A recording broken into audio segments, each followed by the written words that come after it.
ሩሲያ በመካከለኛው ምስራቅ የእስራኤልና የሐማስ ጦርነት ዋናዋ የመርዝ ቀማሚ አሜሪካን ስትል ወግዘቷን አሰምታለች። ሩሲያ በጋዛ ሰርጥ አስቸኳይ የተኩስ አቁም ስምምነት ይታወጅ ዘንድም ጥሪዋን አቅርባለች። ለወትሮውም በዩክሬን የተነሳው ወደ ግዙፍ ጦርነት ለመግባት በቋፍ ያሉት አሜሪካና ሩሲያ ዛሬም መወነጃጀላቸውን ቀጥለዋል። ሩሲያ አሜሪካን ለመካከለኛው ምስራቅ ጦርነት ዋናዋ ተጠያቂ ስታደርጋት፣ አሜሪካ ደግሞ ሰሜን ኮሪያ ቁጥር ስፍር የሌለው የጦር መሳሪያዋን ለሩሲያ ሰጥታለች የሚል ክስ መስርታ ባታለች። ይህንኑ ርዕሰ ጉዳይ በዓለም አቀፉ ትንታኔ ዘገባችን መርጠን ተመልክተነዋል። ከትንታኔ ዘገባው ጋር ትዕግስቱ በቀለ ነኝ። ዓለም ከድጡ ወደ ማጡን ሆኖባታል።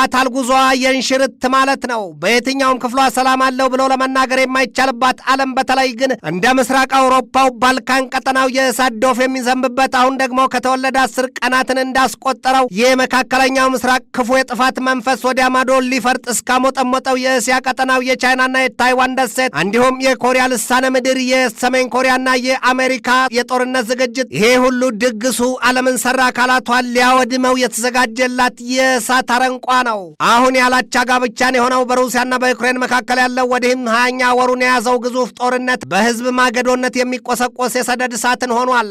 ቀድሞው ነገር የሁለቱ ወገኖች ጦርነት ከሁለቱ ወገኖች ወጥቶ በሀያላኑ መንግስታት ብርቱ ፍጥጫ ውስጥ የገባ ከመሆኑም በላይ ለሶስተኛው የዓለም ጦርነት ትልቁ የመነሻ ስፍራና የመጀመሪያ ፊሽካዊ የሚነፋበት እንደሆነ ሲነገር ቆይቷል። የሩሲያ ጦር ኃይል በዩክሬን ምስራቃዊ ክፍል የምትገኘዋን የአቭዲቭካን ከተማ ለ4ኛ ተከታታይ ቀናት አበሳዋን ሲያስቆጥራት ዘልቋል ነው የሚባለው። አሁን በዚህ ወቅት የዓለም ሀያላን ሀገራት መሪዎች አይን በመካከለኛው ምስራቅ ቀጠና በእስራኤልና በሐማስ መካከል በተጀመረው ጦርነት ቀልባቸው ቢሉ ልባቸው ወደዚያው መፈርጠጡን ተከትሎ ሩሲያ ዩክሬንን መሳ ለመሳ አግኝታታለች ነው የሚባለው። የአንበሳ ደቦልና የኮርማ ትንቅንቅን መሆኑ ነው። የሩሲያ ከባድና የረዥም ርቀት ተምዘግዛጊ ሚሳይሎች ዩክሬንን በየትኛውን ክፍሎቿ ሲያመነዥኳት ውለው ማደራቸው ይነገራል። ያቺ አሁን በሩሲያ ሚሳይሎች ለ4 ተከታታይ ቀናት ስትሾቅ እንደነበር የተነገረላት የአቭዲቭካ ከተማ በዩክሬን ዶንባስ ግዛት ዋናዋ የኢንዱስትሪ መገኛ ስፍራ እንደሆነች የግዛቱ ባለስልጣናት ይገልጣሉ። ዛሬ ላይ ግን ያቺ ስፍራ ቤንዚን የተርከፈከፈባት ቋይ ያልሆናለች ነው የሚባለው። የሩሲያ የእሳት ላንቃ የትቀረሽ እያለ መላ አካላቷን እየበላው ነውና ነው። ሩሲያ በዚህ ወቅት ዘመቻዋንና የጥቃቷን ኢላማ ሁሉ በምስራቃዊ የዶኔስክና የሉሃንስክ ግዛቶች ማድረጓ ይነገራል። እነዚያ ሁለቱ ግዛቶች ደግሞ ብቻቸውን የ1000 ኪሎ ሜትር ይዞታ ባለቤት የሚያደርጓት ናቸው ነው የሚባለው። ዩክሬን በበኩሏ የመልሶ ማጥቃት ዘመቻ ስትል ባለፈው ሰኔ ወር የጀመረችው ከባድ ጥቃት ብዙም ሳያስጉዛት ይብሱን ለሩሲያ የተጠናከረ የበቀል ምላሽና ጥቃት ዳርጓታል ነው የተባለው። የሩሲያ ጦር ኃይል ከምንጊዜውም በላይ በምስራቅ የዩክሬን ክፍል ያላንዳች ገዳቢ እየገሰገሰ መሆኑ ይነገራል። አረ እንዲያውም በዩክሬን የታወጀው የመልሶ ማጥቃት ዘመቻ ተብየው ያለ ፍሬ የትም መንገድ ላይ ያበቃና የቀረ መሆኑን በብዙዎች ዘንድ ይወራለታል። በዋሽንግተን ለጋዜጠኞች ትናንት ማብራሪያ የሰጡት የብሔራዊ ምክር ቤቱ አፈቀላጤ ጆን ኪርቢ እንዳሉት ሩሲያ በሁሉም ግንባር አዲስና ከባድ የተጠናቀረ ጥቃት ይዛለች። በዚያ አቋሟም ሩሲያ ፈጽሞ የማትመለስና የማትገታ መሆኗን አስመስክራለች ነው ያሉት። ይሁንና ግን አሉ ኪርቢ መለስ አድርገው፣ ይሁንና ግን የዩክሬን ኃይሎች የሩሲያን ጦር ኃይል አፍንጫውን እየመቱና አይኑን እያጠፉ ወደ ኋላው ይመልሱታል። አሜሪካ ይህንን ታምናለች ሲሉ ተደምጠዋል። ክሬምሊን በዚህ ወቅት ከዩክሬን ጋር በሚደረገው የእግረኛ ጦርነት ቤላሩስን ሊያሳትፋት ማቀዱ ተጋልጧል።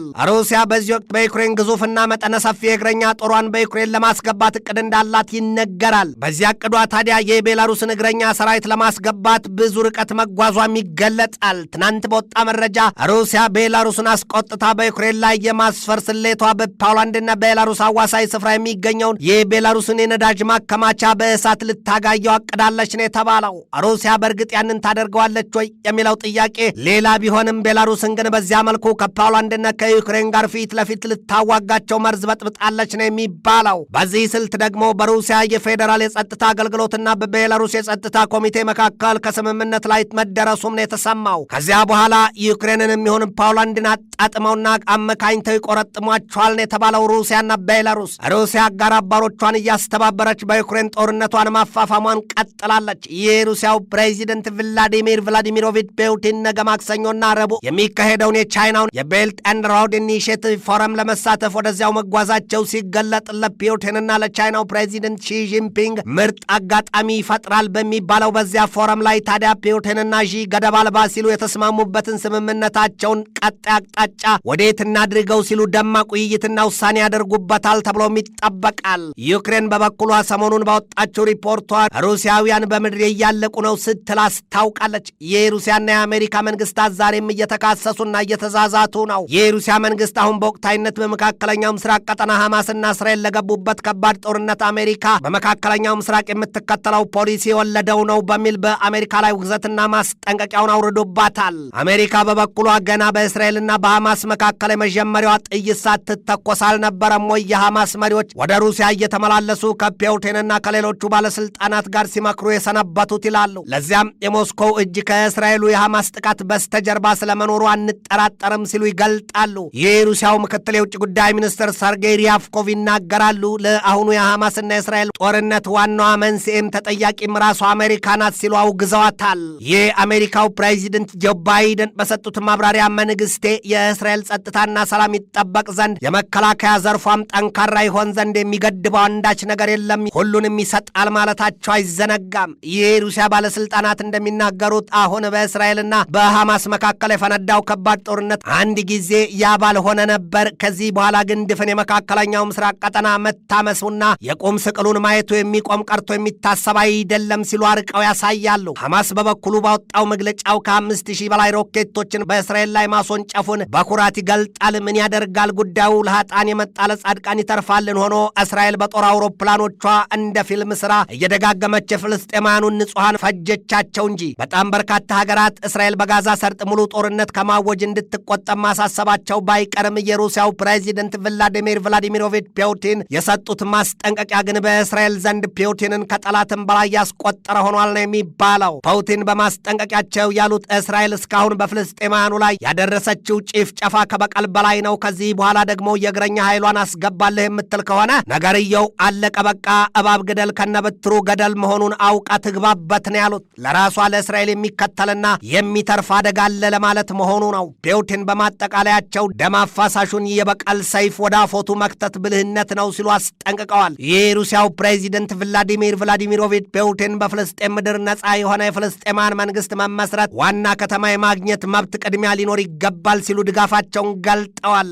ፑቲን በማጠቃለያቸውም ይህ አሁኑ የዚያ ቀጠና የሐማስና የእስራኤል ጦርነት አሜሪካ በቀጠናው የያዘችውና የምትከተለው ፖሊሲዋን ረብ የለሽ መሆን አመላካች ነው ሲሉም ገልጠውታል። የሩሲያ መሪዎች ይህን ብለው በእልህና በንዴት ጨርቋን ያስጣሏት አሜሪካ ታዲያ ሌላ የክስ ሰነድ አደራጅቻለሁ ስትል ትናንት ክስ መስርታለች በሩሲያ ላይ። የክሷ ዋናው ጭብጥ ደግሞ ሰሜን ኮሪያ ለሩሲያ በ1000 ኮንቴነሮች የታሸገ የጦር መሳሪያና ጥይት አይነት በአይነት የሆነ ለሩሲያ ሰጥታለች የሚል ነው። ይህ ሁለቱ ሀገራት የሩሲያና የሰሜን ኮሪያ መሪዎች ባለፈው ወር በሩሲያ ምድር ተገናኝተው መምከራቸውን ተከትሎ ፒዮንግያንግ ለሞስኮ የጦር መሳሪያና ጥይት እንደምትሰጥ ሳይታለም የተፈታ እንደነበረ የአሜሪካ ሹማምንት በወጡ በገቡበት በቡናውም በሻውም ረፍት ሲያወተውቱና ሲያስጠነቅቁ እንደነበር አይዘነጋም። የአሜሪካው ብሔራዊ የጸጥታ ምክር ቤት አፈቀላጤ ጆን ኪርቢ በሰጡት ማብራሪያ ደግሞ ሰሜን ኮሪያ ያንን ያህል መጠን ያለው የጦር መሳሪያና ጥይት ለሩሲያ የሰጠችው ከቅርብ ሳምንታት ወዲህ መሆኑን አስታውቀዋል። ያንን ግዙፍ መጠን ያለውን የጦር መሳሪያና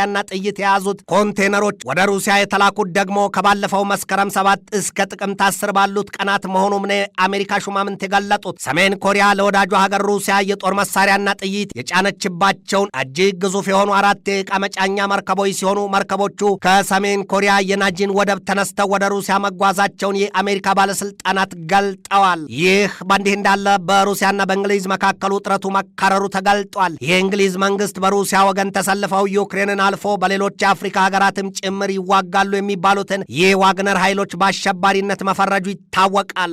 ሩሲያ ዛሬም በዩክሬን ምድር ጦርነቱንና ጭፍጨፋውን አጠናክራ ቀጥላለች በሚል ወቀሳውና ክሱ ሲበረታባት እንግሊዝ ስለምን የሩሲያን መንግስት በአሸባሪነት መፈረጅ ተሳናት የሚል ጥያቄ ይነሳል። የእንግሊዝ መንግስት የሩሲያን ሚና በእስራኤል የሐማስ ጥቃትም እጇ እንዳለበት ሲገልጥ ይሰማል። የእንግሊዝ መንግስት ሩሲያን በሌላም ክስ ይወነጅላታል። እንዲህ ሲል ሩሲያ በጥቁር ባህር ከወፍ እስከ አንበጣ ያሉትን ከሰማይ ከውሃው አካል ላይ ደግሞ ከዳክዬ እስከ ጀልባና ማናቸውንም መርከቦች በቀጥታ ለማውደም የሚያስችለውን የክሩይዝ ሚሳይሎች የታጠቁ መርከቦቿንና የባህር ሰርጓጅ የጦር መርከቦቿን የኒውክለር አረር አልብሳና ጉርሳ እየጠበቀች ነው ሲል ክሱን አቅርቧል።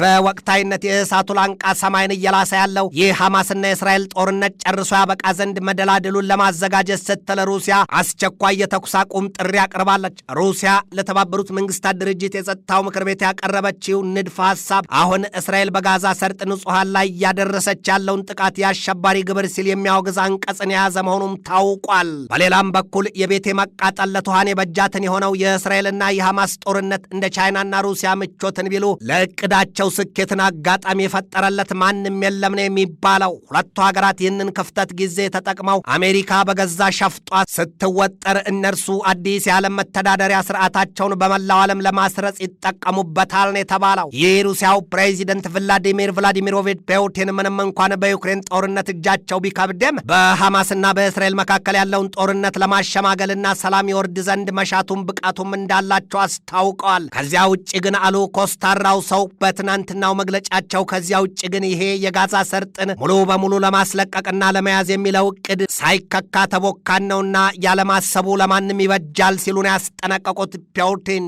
እንደ ፑቲን ማብራሪያ ታዲያ ሁሉም የጋዛ ሰርጥ ነዋሪ ህዝብ ለሐማስ ደጋፊ አይደለም ሲሉ አሁን በጋዛ ሰርጥ ያለው ዘጋግቶ ሰዎችን በተለይም ንጹሐንን በረሃብ አለንጋ መግረፍ ተቀባይነት የለውም ሲሉ ጉዳዩን በሁለተኛው ዓለም ጦርነት ጊዜ በሌኒንግራድ የተፈጸመውን አስጨናቂና ዘግናኝ አጋጣሚ አነጻጽረውበታል።